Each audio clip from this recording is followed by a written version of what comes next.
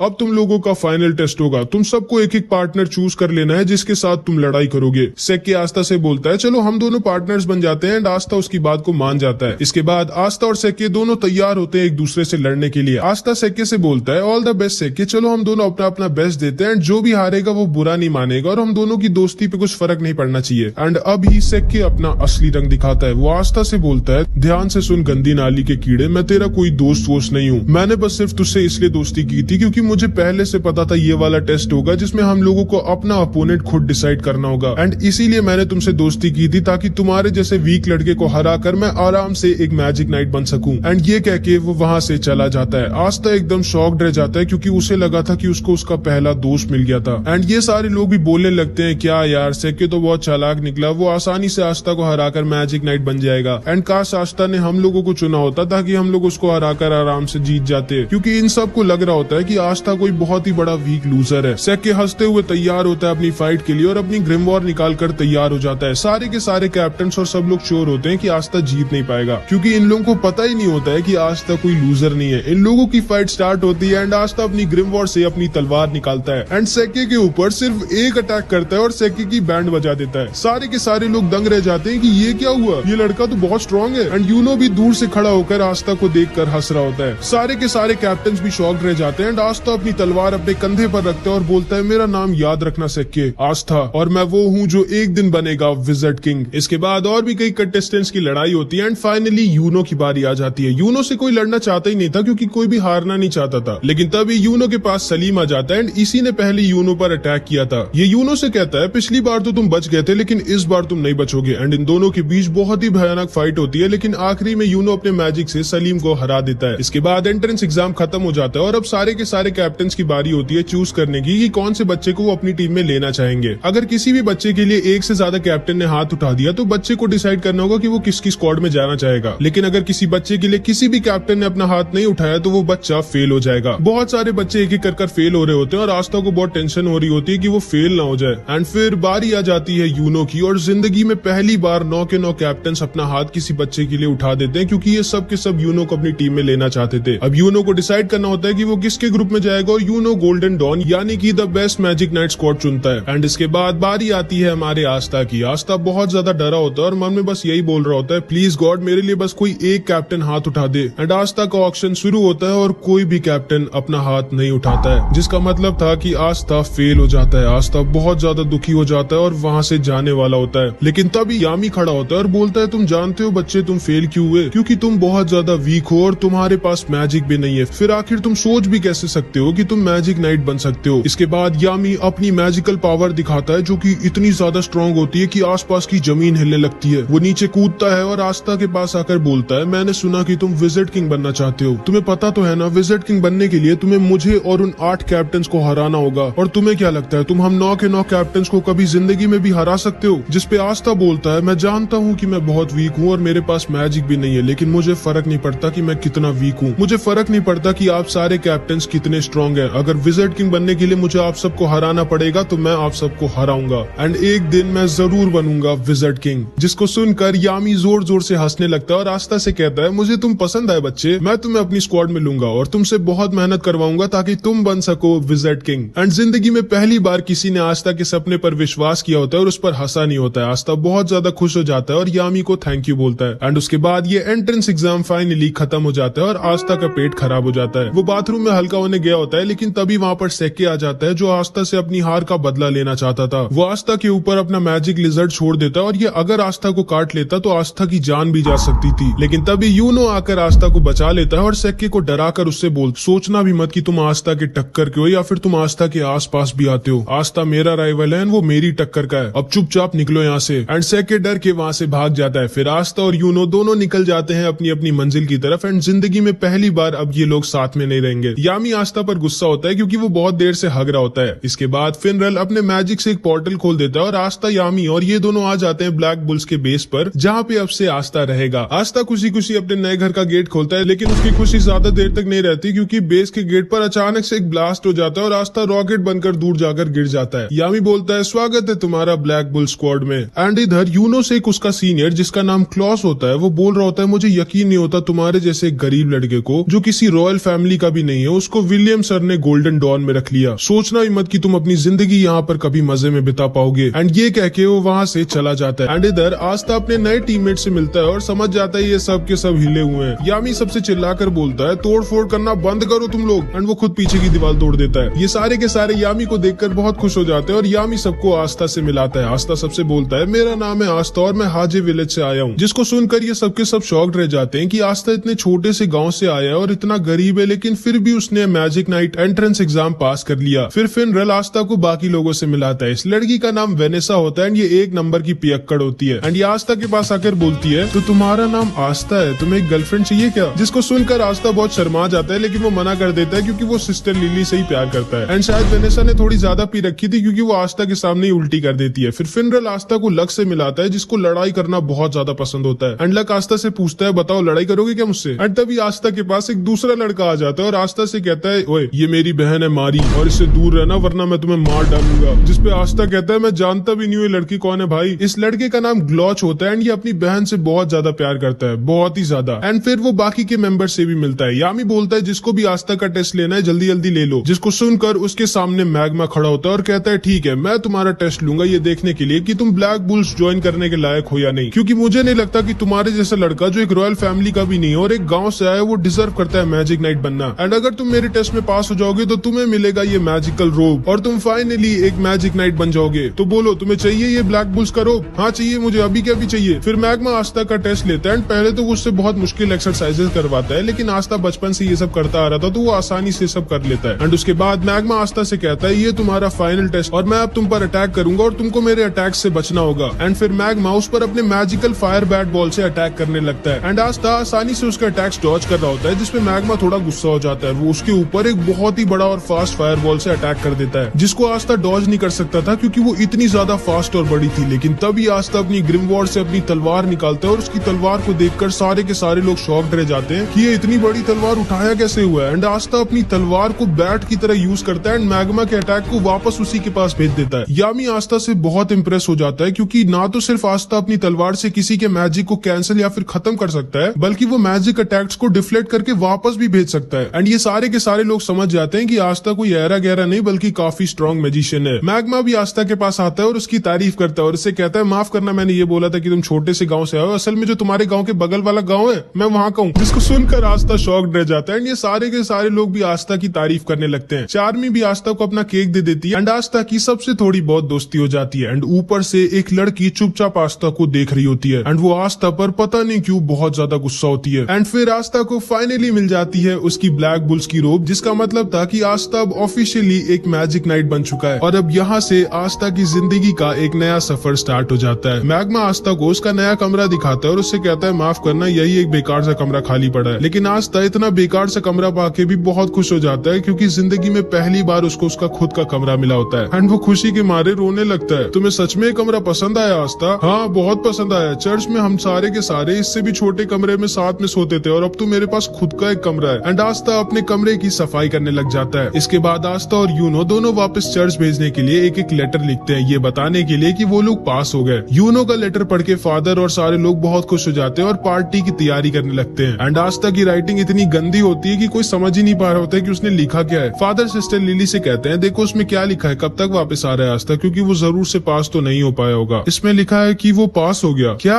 सारे के सारे चर्च के लोग शॉक्ड रह जाते हैं कि आस्था कैसे पास हो गया। मैक्स, सिस्टर लिली सब के सब बहुत ज्यादा खुश हो जाते हैं। बस फादर थोड़ा सा दुखी हो जाते हैं क्योंकि अब आस्था उनके पास वापस नहीं आएगा। आस्था सुबह सुबह खुशी खुशी उठता है और अपनी रोब पहनकर तैयार हो जाता है और जैसे ही वो अपने कमरे से बाहर निकलता है खंबे से लड़ जाता है। मैग्मा वहां आता है और पूछता है, तुम ठीक तो हो ना बच्चे? हाँ सेंपाई मैं ठीक तो हूँ, लेकिन कल ये खंबा यहाँ पर नहीं था, आज अचानक से कैसे आ गया? ओ ये असल में हम लोगों का कैसल अपने आप शेप बदलता रहता है। जैसे कल हम लोग दूसरी मंजिल पे थे, आज हम लोग चौथी मंजिल पे हैं। तुम्हें थोड़े दिनों में इसकी आदत लग जाएगी। उसके बाद मैग्मा आस्था को पूरे कैसल में घुमाता है, किचन, बाथरूम,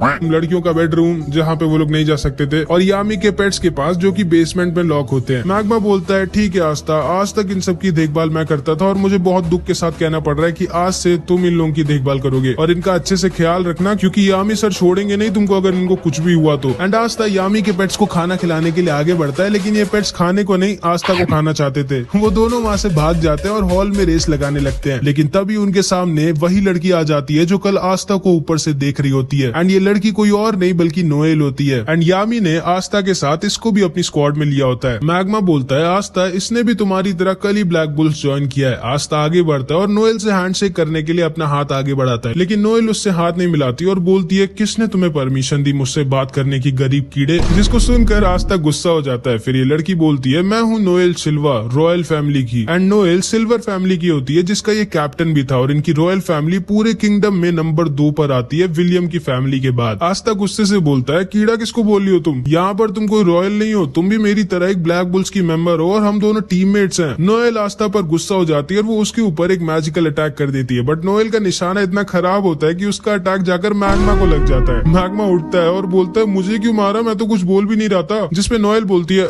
मुझे तुम पसंद नहीं हो इसलिए। क्या बोला तुमने, तुम्हें पता नहीं है कि मैं तुम्हारा सीनियर हूँ और तुम्हें सीनियर से कैसे बात करनी चाहिए। अगर तुमको ब्लैक बुल स्क्वाड में रहना है तो तुमको अपने सीनियर्स की इज्जत करनी होगी। जिसपे नोएल मैग्मा से कहती है मैं खुद नहीं आना चाहती थी स्क्वाड में। एंड वो ब्लैक बुल्स के रोप को उनके सामने फेंक कर वहाँ से चली जाती है। इसके बाद आस्था ऐसी अपने बेस के बगल वाले बगीचे में घूम रहा होता है, लेकिन तभी उसके ऊपर अचानक से एक वाटर अटैक आ जाता है। वो सोचता है अबे ये कहाँ से आया। वो थोड़ा सा अंदर जाता है तो देखता है नोएल प्रैक्टिस कर रही होती है, लेकिन वो चाहे जितना भी ट्रेन कर ले उसका निशाना कभी सही से लगता ही नहीं है। एंड इसीलिए उसकी रॉयल फैमिली में सब उसका मजाक उड़ाया करते थे, क्योंकि वो अपने सारे भाइयों बहनों में सबसे वीक थी। एंड जब वो पैदा हुई थी तभी उसकी मम्मी खत्म हो गई थी, इसलिए उसके भाई बहन उससे और ज्यादा नफरत करते थे। आस्था चुपकर नोएल को देख रहा होता है और तभी नोएल आस्था को देख लेती है। एंड आस्था को देखते ही नोएल को लगता है कि अब आस्था भी सबकी तरह उसका मजाक उड़ाएगा। एंड वो आस्था के ऊपर अपना अटैक करने लगती है, लेकिन वो अपने मैजिकल पावर संभाल नहीं पाती और खुद के ही मैजिकल अटैक में फंस जाती है। एंड क्योंकि नोएल रॉयल फैमिली की होती है इसलिए उसमें बहुत ज्यादा मैजिकल पावर होती है। एंड वो खुद के एक बहुत ही ज्यादा स्ट्रॉन्ग मैजिकल अटैक में फंस गई होती है। ये लोग भी बाहर आकर देखने लगते हैं कि नोएल खुद ही अपने मैजिक में फंस गई है। फिनरल बोलता है हमें जल्दी से कुछ करना होगा वरना नोएल खत्म हो जाएगी। जिसपे यामी बोलता है हम लोग इस पे कुछ नहीं कर सकते, क्योंकि अगर उस चीज पर हमने अपना मैजिक यूज किया तो हम लोग नोएल को भी हर्ट कर देंगे। एंड अभी केवल वही कुछ कर सकता है। फिनरल पूछता है कौन। एंड तभी नोएल के अटैक से आस्था सीधे उड़ के यामी के हाथों में आकर गिर जाता है। यामी बोलता है बिल्कुल सही टाइम पे आया तुम, मैं तुम्हें ही ढूंढ रहा था। अब वहाँ ऊपर जाओ और अपनी तलवार से नोएल के मैजिक को खत्म कर दो। आस्था कहता है हाँ वो तो ठीक है, लेकिन मैं वहाँ ऊपर जाऊंगा कैसे, तुम उसकी चिंता मत करो बच्चे। एंड यामी आस्था को उड़ाकर नोएल के पास फेंक देता है। एंड आस्था अपनी एंटी मैजिक से नोएल के मैजिक को खत्म कर देता है और नोएल को बचा लेता है। ये दोनों नीचे गिर रहे होते हैं, तभी फिनरल अपने मैजिक से इन दोनों को बचा लेता है। यामी जोर जोर से हंसने लगता है और आस्था से कहता है मुझे तुम बहुत पसंद हो लड़के। एंड तभी नोएल भी होश में आ जाती है। उसे लगता है कि आस्था उसके पास आकर अब सबकी तरह उसका मजाक उड़ाएगा कि वो सही से मैजिक यूज नहीं कर सकती, लेकिन आस्था उसके पास आकर उसकी तारीफ करने लगता है। वो उससे कहता है मुझे यकीन नहीं होता तुम्हारे पास कितना ज्यादा मैजिक पावर है। अगर तुम अपनी मैजिक पावर कंट्रोल करना सीख गई तो तुम बहुत ही ज्यादा स्ट्रॉन्ग हो जाओगी। एंड ये सारे के सारे लोग भी नोएल की तारीफ करने लगते हैं और उससे बोलते हैं चिंता मत करो, हम सब तुम्हारी मदद करेंगे ताकि तुम अपनी पावर्स को कंट्रोल करना सीख सको। नोएल भी बहुत खुश हो जाती है क्योंकि वो समझ जाती है कि उसको उसकी असली फैमिली से भी अच्छी फैमिली मिल गई है। आस्था फिर से नोएल की तरफ अपना हाथ बढ़ाता है और इस बार नोएल आस्था का हाथ पकड़कर खड़ी हो जाती है। एंड नोएल को आस्था थोड़ा सा अच्छा लगता है, मतलब समझ रहे हो।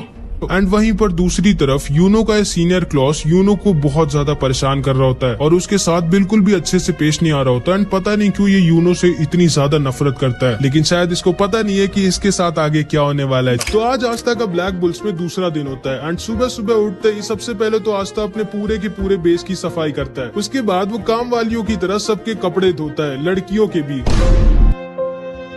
फिर ये यामी के पेट्स को खाना खिलाता है जो आज भी खाने को नहीं आस्था को ही खाना चाहते थे। एंड आस्था को ये सब काम इसलिए करने पड़ रहे होते हैं क्योंकि आस्था ने अभी अभी ब्लैक बुल्स ज्वाइन किया और वो सबसे छोटा है वहाँ पर, तो सब उससे अपना काम करवा रहे हैं। इसके बाद हम देखते हैं आस्था और सब लोग कैंटीन में बैठकर ब्रेकफास्ट कर रहे होते हैं। एंड आस्था नोएल से कहता है नोएल तुम मेरी मदद क्यों नहीं करती हो, तुम भी तो फर्स्ट ईयर की हो। चुप रहो गधे, मैं क्यों करूँ ये सब, भूलो मत मैं एक रॉयल फैमिली की हूँ, मेरा नाम है नोएल सिल्वा। हाँ मुझे पता है तुम्हारा नाम है नोएल सिल्वा, तब से 50 बार बता चुकी हो, कम से कम मेरी थोड़ी बहुत तो मदद करो। हो? अच्छा वैसे मैग्मा सेंपाई, अब तो मैं मैजिक नाइट बन चुका हूँ, लेकिन मैजिक नाइट करते क्या है? तुमको यही नहीं पता मैजिक नाइट करते क्या है और तुमको मैजिक नाइट बनना था? मैं तुम्हें समझाती हूँ मेरे प्यारे आस्था। देखो मैजिक नाइट्स का काम होता है हमारे किंगडम को सेफ रखना और लॉ और ऑर्डर मेंटेन करके रखना, और हाँ हमें बुरे लोगों के साथ फाइट कर उनको मारना भी होता है, इसीलिए मैंने मैजिक नाइट ज्वाइन किया था। बोलो ना आस्था, मुझसे लड़ाई करोगे क्या अपनी तलवार से? एंड तभी चार्मी जोर जोर से रोने लगती है क्योंकि उसका खाना खत्म हो गया होता है, और ग्लॉच आस्था से फिर से कहता है, ओए आस्था, ये मेरी बहन है मैरी और इससे दूर रहना वरना मैं तुम्हें मार डालूंगा। जिसपे नोएल सोचती है ये कैसे पागलों के बीच में आ गई हूँ मैं। एंड तभी यामी वहाँ पर आ जाता है और यामी मैग्मा से बोलता है, चलो मैग्मा हमारे मिशन का टाइम हो चुका है। एंड मैग्मा यामी के साथ जाने लगता है। आस्था पूछता है, आप लोग कौन से मिशन में जा रहे हो? मैं भी चलूं क्या आपके साथ? नहीं आस्था, ये मिशन बहुत ही ज्यादा खतरनाक और रिस्की है और हम बच्चों को अपने साथ नहीं ले जा सकते। आस्था को लगता है कि ये दोनों शायद सच में किसी बहुत ही डेंजरस और इम्पोर्टेंट मिशन में जा रहे हैं, बट इनका मिशन जुआ लड़ने का होता है।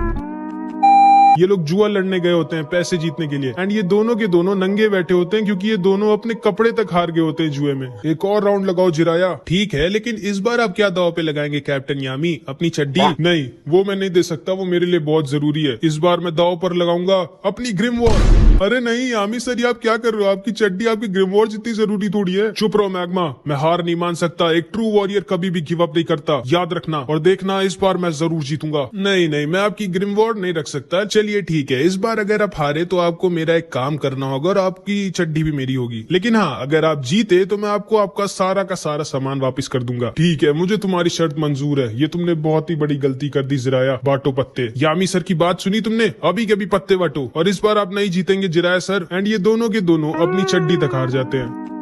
उसके बाद मैग्मा आस्था नोएल को उनका पहला मिशन देता है, जो काम इस बूढ़े आदमी ने यामी को दिया होता है। ध्यान से सुनो आस्था नोएल, ये तुम दोनों का पहला मिशन है और ये बहुत ज्यादा खतरनाक है। तुम दोनों को सॉसी विलेज जाना होगा और वहाँ पर कुछ सुअरों को पकड़ना होगा जो गांव वालों को परेशान कर रहे हैं। ये कैसा मिशन है? ये मुझ जैसे रॉयल पे सूट नहीं करता, ये आस्था से करवाओ। वही तो, हारे तो आप दोनों, हम दोनों क्यों जाए? तभी यामी खड़ा होता है और बोलता है, या तो तुम लोग जाओगे या फिर तुम लोग मरोगे, अब डिसाइड कर लो। ठीक है, हम जाएंगे। उसके बाद मैग्मा, आस्था और नोएल तैयार हो जाते हैं सॉसी विलेज पे जाने के लिए। ठीक है, तुम दोनों लोग जाओ, अपनी अपनी उड़ने वाली झाड़ू लेकर आओ, मैं अपनी झाड़ू लेकर आता हूँ। लेकिन मैं झाड़ू से नहीं उड़ सकती। मैं भी नहीं उड़ सकता सेनपाई। हैं? जब तुम दोनों अपनी झाड़ू से उड़ तक नहीं सकते तो तुम दोनों एग्जाम में पास कैसे हो गए? चलो ठीक है, अब कोई रास्ता नहीं है, तुम लोग मेरे साथ ही चलो। एंड मैग्मा अपनी मैजिकल ब्रूम दिखाता है जो की एकदम बवाल होती है। एंड आस्था एकदम फैन हो जाता है मैग्मा की झाड़ू का। क्यों, अच्छी है ना ये आस्था? मेरी झाड़ू का नाम है क्रेजी साइक्लोन। बवाल है सेनपाई। एंड मैग्मा इन दोनों को उड़ाकर अपने साथ लेकर जाने लगता है सॉसी विलेज की तरफ। एंड आस्था पहली बार उड़ रहा होता है तो वो खुशी के मारे नाचने लग जाता है। वो आस्था पकड़ कर बैठो वरना गिर जाओगे। ठीक है सेनपाई। एंड आस्था नोएल को पकड़ लेता है। गधे, मुझे नहीं, झाड़ू को पकड़ो। एंड नोएल आस्था को नीचे गिरा देती है, लेकिन मैग्मा आस्था को बचा लेता है। इधर हम देखते हैं सॉसी विलेज में कुछ मैजिशियंस आए होते हैं एंड उनके सामने वही सुअर आ जाते हैं जिनको ये तीनों मारने आ रहे हैं। ये सुअर इन लोगों पर अटैक कर देते हैं, लेकिन ये एक अकेला मैजिशियन इन सबको बहुत ही आसानी से खत्म कर देता है। एंड इसके पास आइस मैजिक होता है। तो ये है वो जगह जहाँ पर मैजिक स्टोन है, जाओ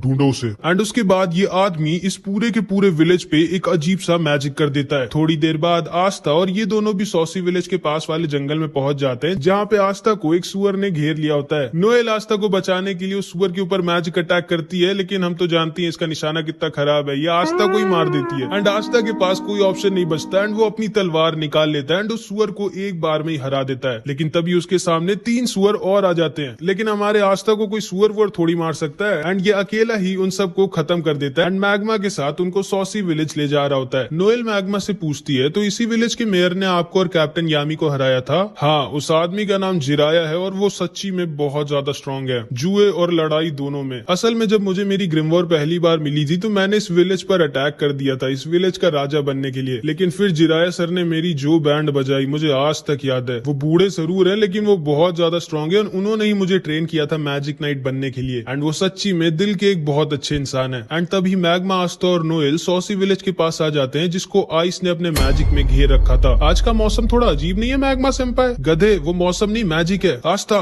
जल्दी कुछ करो। भला मैं क्या कर सकता हूँ इसमें? यार तुम कितने कम दिमाग के हो, अपनी तलवार से उस मैजिक को हटाओ। अच्छा हाँ, ओके। एंड आस्था अपनी तलवार से आइस के मिस्ट मैजिक को हटा देता है। ये तीनों देखते हैं पूरे विलेज के लोगों को आइस और उसके साथियों ने बंदी बना कर रखा है एंड आइस अपने मैजिक से इन सबको खत्म करने वाला होता है, लेकिन तभी मैग्मा अपने मैजिक से इन सबको बचा लेता है। ये सारे गांव के लोग मैग्मा को देखकर बहुत खुश हो जाते हैं और मैग्मा उन सबके पास आता है तो देखता है जिराया खत्म हो चुका था एंड उसने अपनी आखिरी सांस तक विलेजर्स को प्रोटेक्ट। अरे तुम लोग अंदर कैसे आ गए? चलो अच्छी बात है, मैं वैसे भी यहाँ पर बहुत बोर हो रहा था। एंड आइस मैग्मा के ऊपर भी एक बहुत ही बड़ा और स्ट्रॉन्ग मैजिकल अटैक कर देता है जिसे मैग्मा डॉज नहीं कर सकता था, लेकिन तभी आस्था अपनी एंटी मैजिक स्वॉर्ड से आइस के अटैक को बीच से काट देता है। आइस शॉक्ड रह जाता है कि ये कैसी मैजिक पावर है, ये तो मैं पहली बार देख रहा हूँ। एंड आस्था आइस से बोलता है तू तो गया एंड वो आइस की तरफ अपनी तलवार लेकर भागता है। ये लोग भी आस्था के ऊपर अटैक करते हैं लेकिन आस्था की तलवार के रहते उनके अटैक्स आस्था को छू भी नहीं सकते थे। आइस आस्था से बोलता है बहुत खूब बच्चे,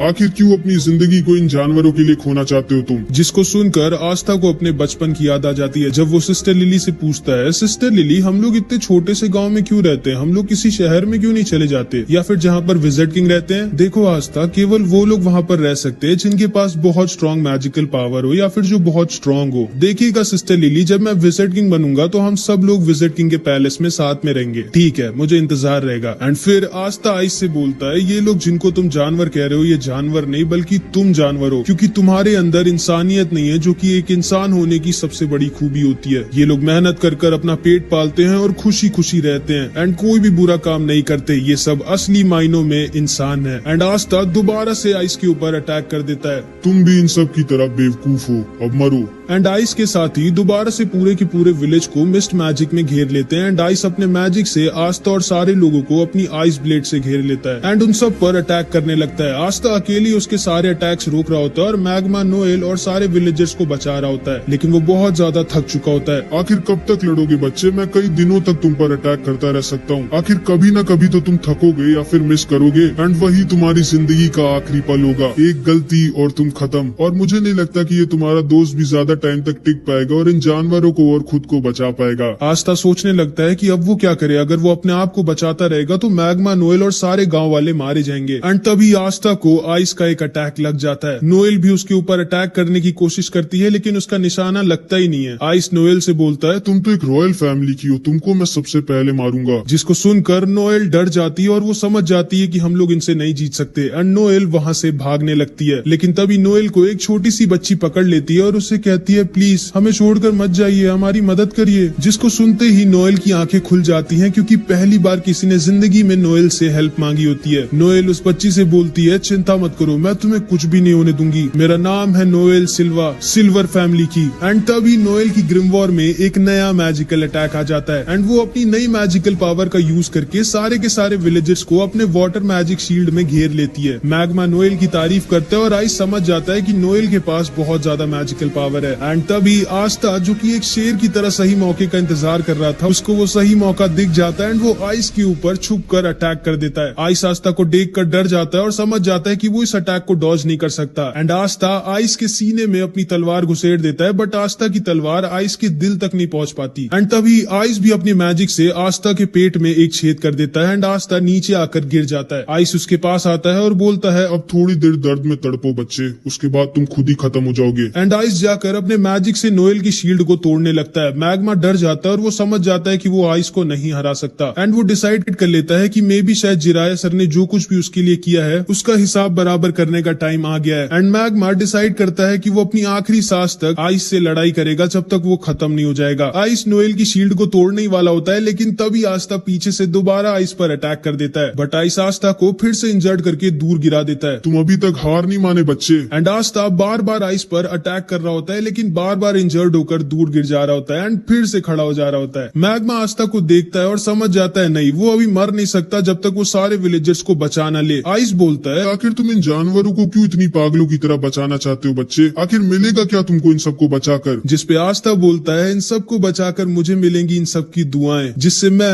एक दिन बनूंगा विजिट किंग। तुम जिंदगी में कभी विजिटिंग नहीं बन सकते क्योंकि तुम्हारी मौत आज मेरे हाथों लिखी है। ओए, मैं तुम्हें दो चीज की गारंटी देता हूँ, पहली कि मैं और आस्था मिलके आज तुम्हारी बैंड बजाएंगे और दूसरी आस्था एक दिन जरूर बनेगा विजिट किंग। एंड मैग्मा अपनी बची कुची सारी पावर का यूज कर इन तीनों के ऊपर एक फायर अटैक कर देता है जिसको ये लोग आसानी से डॉज कर लेते हैं। मैग्मा वहीं पर गिर जाता है और आइस मैग्मा के ऊपर अपना आइस ब्लेड यूज कर देता है जिससे मैग्मा अब नहीं बच सकता था। मैग्मा बोलता है, ठीक है आस्था, मेरे जाने दिखाने का टाइम आ चुका है, इन लोगों को दिखा दो कि तुम क्या हो। एंड तभी आस्था पीछे से मैग्मा के सारे अटैक्स को डिफ्लेक्ट करके वापस इन तीनों की तरफ भेज देता है। क्या ये लड़का भी तलवार से अटैक वापस भी भेज सकता है? एंड वो सारे के सारे अटैक जाकर इन तीनों को लग जाते हैं एंड आइस पूरी तरह से जलने लग जाता है। आइस मैग्मा की आग को बुझाने के लिए अपने आइस मैजिक का यूज करने की कोशिश करता है, लेकिन तभी आस्था उसके ऊपर अपनी तलवार लेकर पहुंच जाता है। नहीं, मैं एक बच्चे से नहीं हार सकता। जिसपे आस्था बोलता है, रुको अब मैं तुम्हें दिखाता हूँ कि एक जानवर क्या होता है। एंड आस्था आइस के ऊपर अपनी स्वॉर्ड से अपनी पूरी जान लगाकर अटैक कर देता है एंड आइस को वहीं पर सुला देता है। एंड इधर मैग्मा को नोएल अपने शील्ड मैजिक से बचा लेती है। ये एहसान याद रखना मेरा मैग्मा। हाँ ठीक है। आस्था खड़े होकर जोर से चिल्लाता है क्योंकि उसने पूरे विलेज को बचा लिया होता है। एंड तभी आस्था वहीं पर गिर जाता है। मैग्मा उसके पास जाकर देखता है क्या हो गया इसको, तो वो देखता है आस्था मस्त वहीं पे सो गया है। एंड नोएल को भी आस्था थोड़ा और ज्यादा पसंद आ जाता है, मतलब समझ रहे हो। एंड तभी वो चिड़िया जो आस्था के साथ रहती थी वो उड़ते हुए एक घर में जाती है और उस मैजिक स्टोन को उठा लेती है जिसको ये तीनों यहाँ पर लेने आए होते हैं। इसके बाद हम देखते हैं ये तीनों होश में आगे होते हैं एंड मैग्मा इनसे बोलता है अब जल्दी से जल्दी अपना सारा का सारा प्लान बताओ, आखिर क्यों आए थे तुम लोग यहाँ। जिसपे आइस बोलता है माफ करिएगा सर, मैं अपना मिशन पूरा नहीं कर पाया। एंड तभी आइस और ये दोनों अपने मैजिक से खुद को ही खत्म कर लेते हैं। आस्था देखकर डर जाता है कि आखिर कौन थे ये लोग जिनके लिए उनकी खुद की जिंदगी से ज्यादा जरूरी उनके सर का ऑर्डर था। इसके बाद आस्था, मैग्मा और नोएल जिराया के टॉम पर खड़े होते हैं और जिराया का पोता बहुत ज्यादा रो रहा होता है। मैग्मा बोलता है सुनो लड़के, रो मत, तुम्हारे बाबा की एक बहुत ही रिस्पेक्टेबल डेथ हुई है। वो इतने सारे लोगों को अकेले बचाते हुए मरे हैं, उन्हें जरूर से स्वर्ग मिला होगा। मैं जानता हूँ मेरे दादाजी को स्वर्ग मिला होगा, लेकिन अब हम लोगों की प्रोटेक्शन कौन करेगा? तुम्हारे दादाजी वो जिम्मेदारी अब तुम्हारे ऊपर छोड़कर चले गए बच्चे। लेकिन मैं अपने दादाजी जितना स्ट्रांग नहीं हूँ, तो बनो स्ट्रांग। अब तुम्हें ही अपने पूरे विलेज को प्रोटेक्ट करना होगा। जिसपे ये लड़का खड़ा होता है और बोलता है क्या मैं भी आप लोगों की तरह स्ट्रांग बन सकता हूँ और एक दिन मैजिक नाइट बन सकता हूँ? जिसपे आस्था इसके पास आकर बोलता है हाँ जरूर, अगर तुम अपने सपने के लिए बहुत मेहनत करो और उसको पूरे दिल से चाहो तो तुम कुछ भी बन सकते हो। एंड ये बच्चा ये चीज सुनते ही आस्था का फैन हो जाता है। लेकिन तभी आस्था की चिड़िया वो मैजिक स्टोन लाकर आस्था के सर पर खोदने लगती है, मानो वो उससे कह रही हो कि अब जल्दी घर चलो। नोएल को आस्था की बर्ड बहुत क्यूट लगती है और वो उससे कहती है आओ मेरे सर पे भी आकर बैठो ना, लेकिन वो हमेशा ही आस्था के ऊपर ही रहती है। एंड उसके मुंह में वही मैजिक स्टोन है जो ये तीनों लेने आए थे। इसके बाद हम इन तीनों के बॉस को देखते हैं जो कि हमारी सीरीज का एक विलेन है। यकीन नहीं होता आइस मारा गया और वो मैजिक स्टोन ब्लैक बुल्स के पास है। सर अगर आप मुझे ऑर्डर दे तो मैं अभी के अभी पूरे ब्लैक बुल्स को तबाह करके वो मैजिक स्टोन ला सकता हूँ। नहीं, तुम ब्लैक बुल्स की यामी को हल्के में नहीं ले सकते। चिंता मत करो, सही टाइम आने पर मैं खुद जाकर वो मैजिक स्टोन ले आऊंगा एंड फिर हम हमारे मास्टर को दोबारा से जिंदा करेंगे। एंड सबसे ज्यादा शॉकिंग बात ये है कि इस आदमी ने गोल्डन डॉन का कपड़ा पहना होता है, मतलब ये आदमी गोल्डन डॉन का एक मेंबर है जिस स्क्वाड में अभी यूनो है। ये तीनों वापस अपने बेस पर आ जाते हैं और यामी जोर जोर से हंस रहा होता है। चलो अच्छी बात है, तुम सब में से कोई मरा नहीं। कैप्टन मेरे हिसाब से आपको हंसना नहीं चाहिए। नहीं आस्था, कैप्टन बिल्कुल सही कह रहे हैं। जिराया सर को लोगों का हंसता देख बहुत अच्छा लगता था। चलो हम लोग साथ में मिलके जिराया सर के लिए जोर जोर से हंसते हैं। एंड ये तीनों के तीनों जोर जोर से हंसने लगते हैं, बट यामी को मैग्मा के चश्मे के पीछे उसके आंसू दिख जाते हैं एंड यामी भी अंदर से काफी दुखी होता है। तभी वहाँ पर वेनेसा और फिनरल आ जाते हैं। अरे आस्था, तुम्हारे ऊपर ये इतनी क्यूट सी चिड़िया क्यों बैठी है? ये पता नहीं क्यों मेरे पीछे पड़ी है। एंड तभी ये चिड़िया दोबारा से आस्था के सिर पर खोदने लगती है। बस बहुत हो गया, अब मैं तुमको पकाकर तुम्हें फ्राई करके खाऊंगा। सोचना भी मत इस बर्ड को छूने की आस्था। एंड आस्था और नोएल दोनों में लड़ाई हो जाती है और वो लोग आसपास का सामान तोड़ने लगते हैं। मैंने कितनी बार कहा है घर में तोड़ फोड़ नहीं। एंड यामी गुस्से में खुद पीछे की दीवार तोड़ देता है। फिर यामी सबसे कहता है अच्छा हाँ, मैं तुम्हें बताना भूल गया आस्था, जो तुमने किया है उसके लिए विजिट किंग ने खुद तुम्हारी तारीफ करी है। कि क्या? विजिट किंग ने? हाँ, और उन्होंने कहा है कि वो जल्द ही तुमसे मिलेंगे। जिसको सुनकर आस्था एकदम शॉक्ड रह जाता है कि विजिट किंग उससे मिलना चाहते हैं। एंड आज आस्था के लिए एक बहुत ही स्पेशल डे होता है क्योंकि आज आस्था को उसकी पहली सैलरी मिलती है। इतने सारे पैसे? ये मेरी पूरी जिंदगी की सैलरी है क्या? ये तुम्हें ज्यादा लग रहे हैं आस्था। हाँ और नहीं तो क्या, इतने में मैं और मेरा पूरा चर्च साल भर खाना खाए। कैप्टन मैं आपको अपना सारा का सारा पैसा दूंगा, आप मुझसे लड़ाई करेंगे क्या? नहीं कैप्टन, मैं अपनी छोटी बहन मारी से मिलने जा रहा हूँ। जाओ, मैं तो ढेर सारा खाना खाऊंगी। हाँ बस फटना मत। कुछ तो बोलो। इतना तो मैं दान दे दिया करती थी, जो मिला उस पे खुश रहो, समझी, ज्यादा उड़ो मत। मेरे प्यारे आस्था, तुम अपनी पहली सैलरी से क्या करने वाले हो? डेट पे चलोगे क्या मेरे साथ? नहीं, मैं अपने सारे पैसे वापस चर्च भेज दूंगा और थोड़ा दूर हट के बात कर सकती हैं आप मुझसे। ओए आस्था, बहुत अच्छे, तुम्हें अपना सारा का सारा पैसा घर भेज देना चाहिए, बहुत अच्छा कर रहे हो। हमें अपनी फैमिली के बारे में कभी नहीं भूलना चाहिए और उनका भी ख्याल रखना चाहिए। आप भी अपना सारा पैसा वापस भेजते हैं क्या मैग्मा सेंपाई? नहीं, मैं तो जुआ लड़ने जा रहा हूँ। कैसा आदमी है ये? आस्था देखो, वापस घर पैसे भेजना अच्छी बात होती है, लेकिन सारे पैसे भेजने की क्या जरूरत है? थोड़ा बहुत अपने लिए भी रख लो। लेकिन मैं करूंगा क्या इन पैसों का? मेरे साथ शॉपिंग चलो और क्या। उसके बाद आस्था, नोएल और वेनेसा कीका टाउन जा रहे होते हैं शॉपिंग करने। आस्था, मुझे पकड़ना मत। ठीक है, मैंने कहा था मुझे पकड़ना मत गधे। असल में इतनी तेज हवा चल रही थी कि आस्था को लगा नोएल कह रही उसे पकड़ लो। इसके बाद हम देखते हैं आस्था, नोएल और वेनेसा तीनों कीका टाउन आ जाते हैं। एंड आज भी आस्था इधर जिधर देख रहा होता है उसको मैजिक ही दिख रहा होता है। एंड उसे वहाँ पे चार्मी भी दिखती है जो मस्त ठूस रही होती है। इतना सारा खाना जाता किधर है? एंड इधर हमेशा की तरफ फिनरल एक लड़की को छेड़ रहा होता है जो इसको बजा देती है। नोएल फिर से सोचती है कैसे पागलों की टीम में हूँ मैं। उसके बाद ये तीनों ब्लैक मार्केट में जाते हैं जहाँ पर इन्हें सेक्के मिल जाता है। ओए सेक्के, याद हूँ मैं तुम्हें, मैंने तुम्हारी बैंड बजाई थी। हाँ, नहीं मतलब नहीं याद हो, कौन हो तुम? लेकिन तभी इन लोगों के पास एक बूढ़ी औरत का एक आदमी सामान चोरी कर भागने लगता है। एंड आस्था उसके पीछे भागता है। ये दोनों इस बूढ़ी औरत के पास जाकर इससे कहते हैं, आप चिंता मत करिए, आस्था के रहते वो आपका सामान लेके भाग नहीं पाएगा। आस्था के नहीं, मेरे रहते मेरी मैजिक बाइक से कोई भी नहीं भाग सकता। चिंता मत करो क्यूटीज, मैं अभी इस बूढ़ी औरत का पर्स लेके आता हूँ।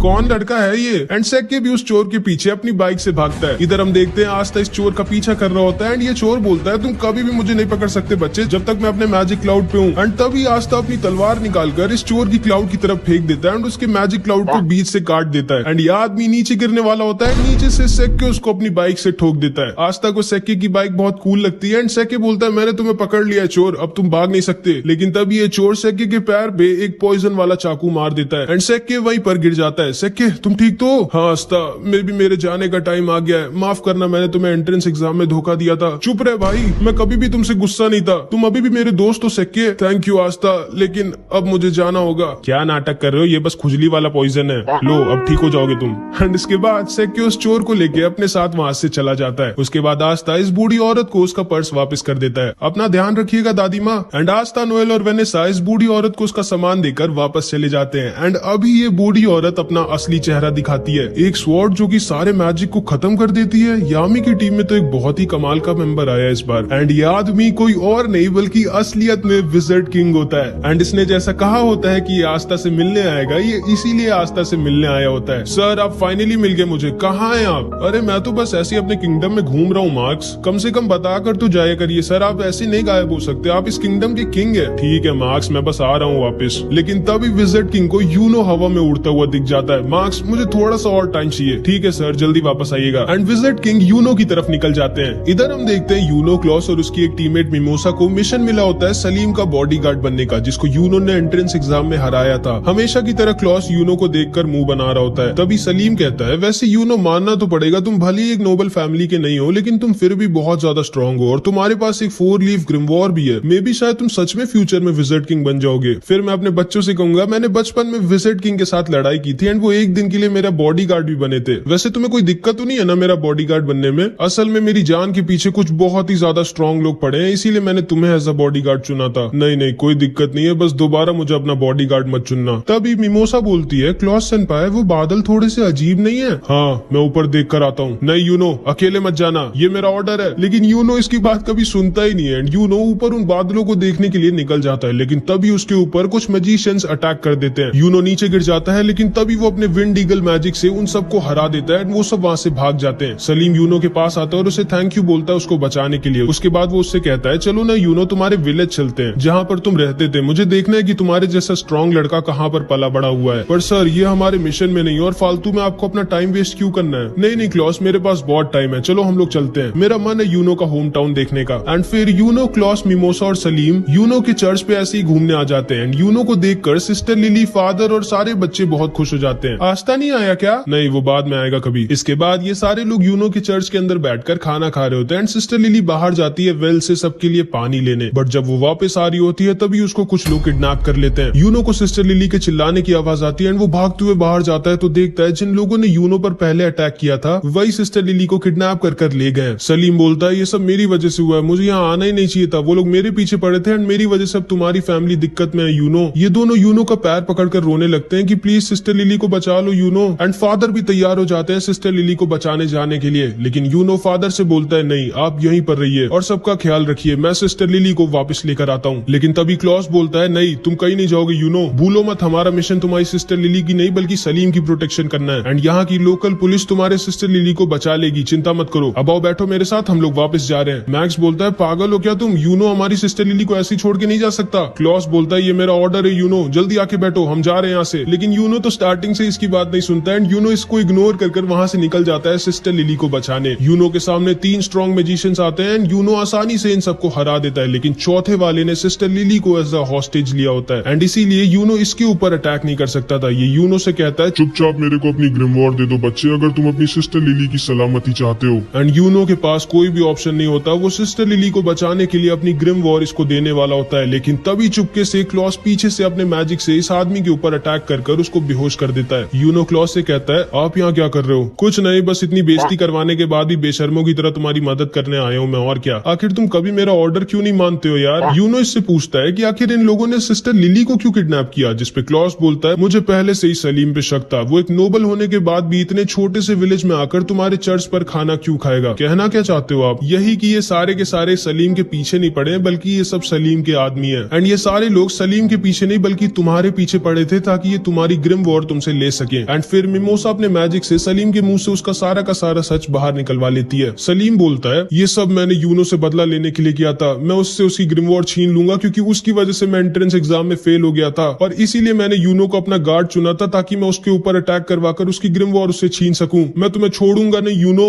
जिसको सुनकर सिस्टर लिली गुस्सा हो जाती है एंड सलीम को एक वाटर पंच मारकर सुला देती है एंड सलीम का प्लान पूरी तरह से फेल हो जाता है। चलो ठीक है, अब तो तुम लोग पकड़े ही जा चुके हो, अब ये बताओ तुम लोगों का लीडर कहाँ छुपा बैठा है। लेकिन इन सबको पता ही नहीं होता है कि इनका लीडर कहाँ पर है, क्योंकि इनके लीडर को पहले ही विजिट किंग ने पकड़ लिया होता है एंड वो फर्स्ट विजिट किंग के स्टैचू के सामने मस्त लेट कर आराम कर रहे होते हैं। आप कहाँ है सर? जानते हैं कितना काम बचा हुआ और आप यहाँ मजे में सो रहे हैं? आ रहा हूँ बाबा, आ रहा हूँ। एंड इसके बाद यूनो और सारे लोग दोबारा से चर्च में हंसी खुशी खाना खाते हैं, फिर वो सब वापस निकल जाते हैं। अगले दिन विलियम यूनो की टीम की तारीफ करता है, मुबारक हो, विजिट किंग ने तुम लोगों की तारीफ करी एंड हमें सलीम की नोबल फैमिली के खिलाफ और भी कई गंदे कामों के लिए सबूत मिल गए एंड अब हम सलीम की फैमिली के ऊपर स्ट्रिक्ट एक्शन लेंगे। सर आप पहले से जानते थे कि ये सब हम लोगों के साथ होगा?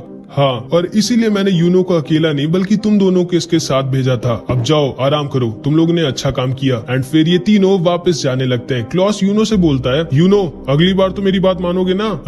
हाँ, मुझे पता है तुम झूठ बोल रहे हो, आखिर ऐसा क्यों करते हो तुम? एंड यूनो उसे इग्नोर कर रहा होता है, जिसको सुनकर मिमोसा हंसने लगती है। एंड इधर हम देखते हैं मैग्मा दोबारा से जुए में सब कुछ हार जाता है, अपने कपड़े तक हार जाता है एंड चार्मी हमेशा की तरह ठूस रही होती है। एंड इधर दूसरी तरफ अचानक से एक बहुत बड़ा डंजन क्लोवर किंगडम और डायमंड किंगडम के बीच में ओपन हो जाता है। जिसको नहीं पता है मैं बता दूं, डंजन मतलब एक सीक्रेट टनल टाइप का होता है जिसके अंदर लोग खजाना यानी कि ट्रेजर छुपा कर रखते हैं एंड अंदर बहुत सारे ट्रैप्स भी होते हैं, इसलिए थोड़ा डेंजरस भी होता है। मार्क्स विजिट किंग से कहता है सर मुझे आपको कुछ बताना है। मुझे पता है मार्क्स उस डंजन के बारे में और मुझे ये भी पता है कि हमें किसको उस मिशन पर भेजना चाहिए। एंड इसके बाद हम देखते हैं ये सारे के सारे ब्लैक बुल्स के मेंबर आस्था की चिड़िया का नाम डिसाइड कर रहे होते हैं। मैं इसका नाम रखता हूँ मैग्ना फायर। बिल्कुल नहीं, बहुत ही गंदा नाम है। इसका नाम होगा जॉन स्नो। नहीं, ये चिड़िया है, कोई राजा थोड़ी ना है। इसका नाम रख देते हैं दारू। दारू कैसा रहेगा? आखिर इसका नाम रखने की जरूरत क्या है? ये मेरे को दे दो ना, मुझे बहुत टेस्टी लग रही है। मैं पहले ही डिसाइड कर चुका हूँ इसका नाम क्या होगा। इसका नाम होगा रेड ब्लैक चिड़िया। एंड तभी आस्था की चिड़िया उसको मारने लगती है कि नहीं, ये नाम तो बिल्कुल नहीं रखना है मुझे। लेकिन फिर लक बोलता है क्यों ना हम लोग इसका नाम मैरो रख दे। एंड इस चिड़िया को भी ये नाम पसंद आता है एंड इस चिड़िया का नाम मैरो पड़ जाता है। तभी वहां पर फिनरल के साथ यामी आ जाता है और सारे लोग यामी को देखकर बहुत खुश हो जाते हैं। यामी सबको बताता है हमारे किंगडम में एक नया डंजन मिला है। क्या? एक नया डंजन? वाओ, एक नया डंजन। लेकिन वो होता क्या है? जब तुम्हें पता ही नहीं है डंजन क्या होता है तो तुमने वाओ क्यों बोला? बस ऐसे ही। और ब्लैक बुल्स को जाना है उस डंजन को एक्सप्लोर करने। यामी सर मैं जाना चाहूंगा। हाँ आस्था, तुम्हें जाना ही पड़ेगा क्योंकि विजिट किंग खुद चाहते हैं कि तुम जाओ। क्या विजिट किंग? लगता है विजिट किंग सर को मैं बहुत ज्यादा अच्छा लगने लगा हूँ एंड ऐसे ही चलता रहा तो अपने बाद वो मुझे विजिट किंग बना देंगे। याहू। नोएल तुम भी आस्था के साथ जाओ, ये एक अच्छा एक्सपीरियंस होगा तुम्हारे लिए। और हाँ, तुम दोनों के साथ जाएगा लक, इन दोनों का ख्याल रखना। ठीक ठीक है सर, लेकिन वहाँ पर हम पर कोई अटैक तो करेगा ना हमें जान से मारने के लिए। नोएल मन में सोचती है नहीं, इस पागल के साथ नहीं जाना चाहती मैं, जिसको लड़ाई से ज्यादा कुछ नहीं पसंद है। लेकिन आखिरी में ये तीनों फिनरल के साथ उस डंजन के पास आ जाते हैं जिसे इन लोगों को एक्सप्लोर करना है और उस ट्रेजर को ढूंढना है जो इसके अंदर छुपा हुआ है। आस्था, नोएल और लक उस डंजन के अंदर घुस जाते हैं एंड नोएल को बहुत ज्यादा डर लग रहा होता है। नोएल ध्यान से चलना, गिरना मत, चुप रहो गधे, मुझे मत सिखाओ, भूलो मत मेरा नाम है नोएल सिल्वा, सिल्वर फैमिली की, मैं नहीं गिरूंगी। एंड तभी नोएल फिसल के गिर जाती है एंड उनके लैंप को तोड़ देती है। लेकिन इस लक को अंधेरे में भी दिखता है एंड उसके साथ ये लोग डंजन के अंदर आ जाते हैं जहाँ पे लक अपने आप ही सारे के सारे ट्रैप्स फोड़ रहा होता है मजे के लिए एंड आस्था सबको खत्म कर रहा होता है। एंड लक अपने मैजिक से पूरे के पूरे डंजन को स्कैन मारता है एंड तभी उसे पता चलता है कि उन लोगों को कोई चुपचाप देख रहा है, वो लोग यहाँ पर अकेले नहीं है। एंड लक आस्था नोएल से कहता है तुम लोग अपना ध्यान रखना, ठीक है, मैं बस 1 मिनट में आया। एंड वो अपने मैजिक से उस आदमी के पीछे निकल जाता है जो उन लोगों को चुपचाप देख रहा था। ये कहाँ चला गया हम दोनों को यहाँ पे अकेला छोड़ के? मुझे पहले से ही पता था यामी सर गलत कर रहे हैं इसको हमारे साथ बेच के। लेकिन तभी नोएल रियलाइज करती है कि वो और आस्था तो अकेले हैं एंड नोएल को तो आस्था थोड़ा पसंद है, तो वो थोड़ा शर्मा कर वहां से भागने लगती है। लेकिन तभी वो एक बहुत ही बड़े ट्रैप पे पैर रख देती है एंड उसके सामने एक कार्निवोरस प्लांट निकल आता है जो नोएल को पकड़ लेता है। आस्था नोएल को बचाने की कोशिश करता है लेकिन आस्था को भी वो पकड़ लेता है एंड इन दोनों को ये पेड़ खाने वाला होता है। लक इधर इस आदमी का पीछा कर रहा होता है और नोएल आस्था की जान खतरे में होती है। आस्था सोचता है कि वो क्या करे, उसे जल्दी कुछ करना होगा वरना ये दोनों मारे जाएंगे। लेकिन तभी पीछे से कुछ अटैक्स आते हैं जो आस्था और नोएल को बचा लेते हैं और उस प्लांट को भी खत्म कर देते हैं। नोएल सोचती है कि आखिर इतना स्ट्रॉन्ग अटैक किसका है। फिर इधर हम यामी को देखते हैं जो कहता है अच्छा हाँ याद आया, मैं तो आस्था को बताना ही भूल गया कि उसके साथ कुछ गोल्डन डॉन के मेंबर्स भी रहेंगे। एंड अब तो तुम लोग समझ गए होगे कि आस्था को कौन आया होगा बचाने। जी हाँ, कोई और नहीं, उसका भाई यूनो। हमारा हिसाब बराबर हुआ आस्था, तो तुम हो यूनो और ये दोनों नीचे आकर आस्था और नोएल से मिलते हैं। क्लॉस बोलता है हाँ, मुझे लगा ही था इतने वीक से ट्रैप में ब्लैक बुल्स जैसी बेकार स्क्वाड का ही कोई मेंबर फंसा होगा। ये आपके चेहरे पे कुछ लगा है, मुंह नहीं धोया क्या आपने? ओए लड़के, तमीज से बात करो मुझसे, मैं गोल्डन डॉन का सीनियर मेंबर हूँ, मेरा नाम है क्लॉस और मैं एक नोबल फैमिली से हूँ। तुम्हारी हिम्मत कैसे हुई मुझसे ऐसे बात करने की? एंड इधर मिमोसा नोएल से मिलती है एंड ये दोनों बहनें होती है एंड इन दोनों की बिल्कुल भी नहीं पटती आपस में। हाँ, कैसी हो नोएल, तुम्हें तो काफी दिक्कत हो रही होगी, मैंने सुना है ब्लैक बुल्स के सारे मेंबर थोड़े पागल हैं। हाँ, मैं तो बिल्कुल ठीक हूँ, तुम कैसी हो? क्योंकि मैंने सुना है गोल्डन डॉन में सबके सब बहुत स्ट्रॉन्ग है और तुम तो सबके लिए एक बोझ बन गई होगी क्योंकि तुम इतनी वीक हो। नहीं, मेरा मैजिक तो बहुत इंपॉर्टेंट और यूजफुल है गोल्डन डॉन के लिए। विलियम सर ने खुद मुझसे कहा था। तुम्हारा क्या हाल है? निशाना ठीक हुआ तुम्हारा? हाँ, अब ठीक हो गया। एंड ये दोनों ऐसे एक दूसरे को ताना मार रही होती है और आस्था और क्लॉस आपस में लड़ रहे होते हैं। अच्छा हाँ, याद आया, तुम्हारे साथ तो कोई एक और भी होना चाहिए था ना, कहाँ है वो? कहीं डर के भाग तो नहीं गया तुम लोगों को अकेला छोड़ के? जिसपे आस्था और नोएल कुछ नहीं बोल सकते थे क्योंकि उन्हें खुद ही नहीं पता है कि लक कहाँ पर गया है। एंड इधर लक इस आदमी का पीछा कर रहा होता है जो बहुत तेज भाग रहा होता है। हाँ, यही एक्सपेक्ट किया जा सकता है ब्लैक बुल्स जैसी बेकार स्क्वाड से, जिनका कैप्टन खुद किसी काम का ना हो, बस पूरा दिन सिगरेट पीने और जुआ लड़ने के अलावा कुछ करता ना हो। उसकी टीम से क्या ही एक्सपेक्ट किया जा सकता है। ओए चश्मे, ज्यादा बोल मत, देखना ब्लैक बुल्स तुम्हारी स्क्वाड से पहले इस डंजन के ट्रेजर को ढूंढेगी। हाँ, सपने में। पहले अपने टीममेट को तो ढूंढ लो, उसके बाद ट्रेजर को ढूंढना। चलो यूनो और मिमोसा। एंड फिर यूनो, मिमोसा और क्लॉस निकल जाते हैं ट्रेजर को ढूंढने। आस्था नोएल से कहता है जल्दी चलो, हम हार नहीं सकते इन सबसे। एंड ये दोनों भी निकल जाते हैं ट्रेजर को ढूंढने, लेकिन इन लोगों को बाहर जाने का रास्ता ही नहीं मिल रहा होता है। तभी मैरू उड़ती है और इन लोगों को बता देती है लो ये रास्ता है, चलो निकलो यहाँ से। एंड ये दोनों भी वहां से निकल जाते हैं। इधर हम देखते हैं विज़र्ड किंग को एक सोल्जर बताता है कि डायमंड किंगडम ने भी कुछ मैजिक नाइट्स को डंजन को एक्सप्लोर करने के लिए भेजा है। लेकिन क्यों? जब वो डंजन क्लोवर किंगडम में खुला है तो डायमंड किंगडम के लोग क्यों आए? सर, हमें जल्दी से कुछ करना चाहिए। चिंता मत करो मार्क्स, मैंने कुछ बहुत ही ज्यादा स्ट्रॉन्ग लोगों को उस डंजन में भेजा है, सब ठीक होगा। एंड विज़र्ड किंग ने बिल्कुल सही कहा होता है क्योंकि लक ने इधर अकेले ही सारे के सारे डायमंड किंगडम के मैजिक नाइट्स को हरा दिया होता है। एंड सिर्फ एक आदमी बचा होता है जिसका नाम लोटस होता है।